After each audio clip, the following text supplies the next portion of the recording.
کہ ارتجاع جیسے مضبوط اعصاب کے مالک مرد کو بھی بہکنے پر مجبور کر دیا۔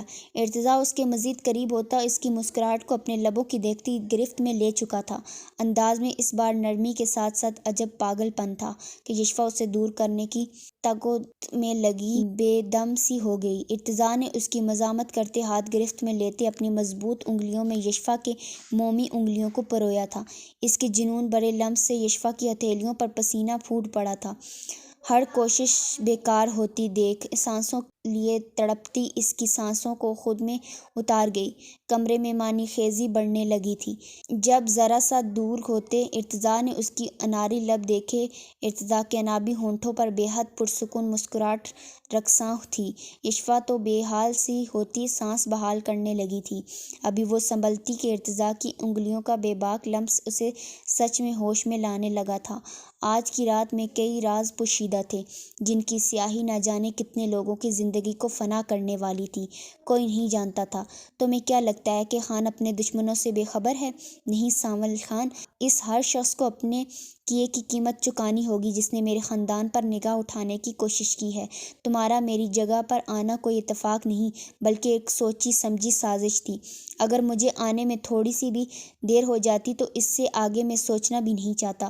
بہت جلد مجھے ہمارے سامنے ہوں گے اور ان کی عبرتناک سزا انہیں موت کے نزدیک لے جائے گی۔ بھیا وہ سب ٹھیک ہے لیکن مجھ سے نینا کی حالت نہیں دیکھی جاتی۔ پلیز کچھ کریں، مجھے نیند سے ملنا ہے۔ سانول خان کے ہر انداز میں اضطراب نمایاں تھا۔ وہ چاہنے کے باوجود بھی نینا خان سے خود کو دور نہیں کر پا رہا تھا۔ اوپر سے نینا کی اتنی بری حالت نے اسے مزید شرمندگی کی اتھاہ گہرائیوں میں ڈبو دیا تھا۔ سانول ہم جانتے ہیں کہ تمہاری نینو میں جان بستی ہے لیکن ہماری بات بھی سمجھو۔ چھوٹے اس کا تمہارا اس جگہ سے نکلنا مناسب نہیں۔ باہر دشمن ہماری طاق میں بیٹھے ہیں۔ میں نہیں چاہتا کہ بنا بنایا سارا کھیل خراب ہو۔ بس کچھ دن اور پھر تم ہم سب کے ساتھ پہلے کی طرح رہ سکو گے۔ سانول نے اسے تسلی سے سمجھایا۔ پر سانول خان کی سوئی اب بھی نینا پر ٹکی تھی۔ اس کی درگوں حالت سے وہ تکلیف زدہ تھا۔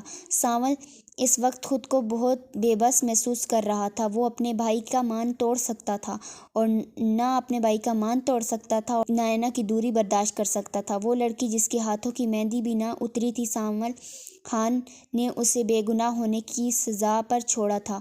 نینا خان کے ساتھ بتائے پل سانول کی زندگی کا اثاثہ تھے۔ وہ کیسے اس سے بے نیاز ہو کر رہتا؟ سانول خان کب کا وہاں سے جا چکا تھا۔ پیچھے سانول تھا اور اس کی نینا۔ غم و غصے میں سانول اپنے سامنے پڑی ٹیبل کی تمام چیزیں زمین بوس کر چکا تھا۔ یہ سانول خان آس لگائے بیٹھا تھا کہ نینا اس کے انتظار میں پر کل کس نے دیکھا؟ کیا پتا تھا کہ وہ دوبارہ نینا سے مل پاتا بھی ہے یا نہیں؟ وقت کی تباہ کاریوں میں کس کو برباد ہونا تھا اور کس کو آباد، یہ وقت نے ہی طے کرنا تھا۔ سانول اپنے خاص ملازم سے اہم معلومات لے کر ابھی لوٹا تھا جب اس کا سامنا زرشے سے ہوا، جو پاؤں کی چوٹ کے باوجود اس وقت کچن کے کام کرنے میں مصروف تھی۔ سانول کو جی بھر کے اس پر تاؤ آیا۔ وہ ایک ہی جست میں اسے کچن سے گھسیٹتا باہر لایا تھا جہاں اکا دکا ملازم تھے۔ میری حکم عدولی کرنا تم اور تمہارے باپ دونوں کا شاید پیشہ ہے۔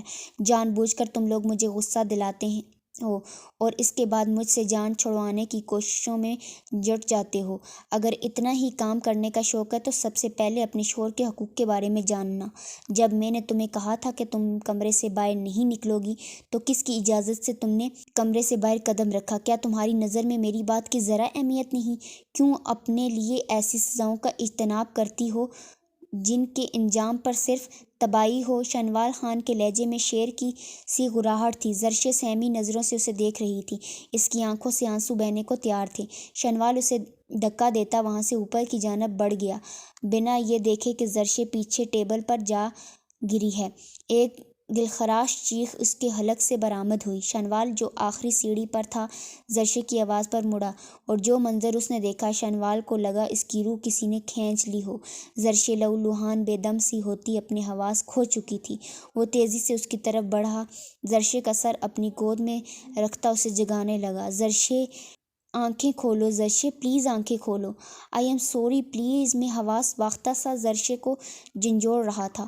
وہ زرشے کو باہوں میں بھرے باہر کو بھاگا تھا جہاں کھڑے گارڈز اسے افراتفری میں آتا دیکھ کر الرٹ ہوئے تھے۔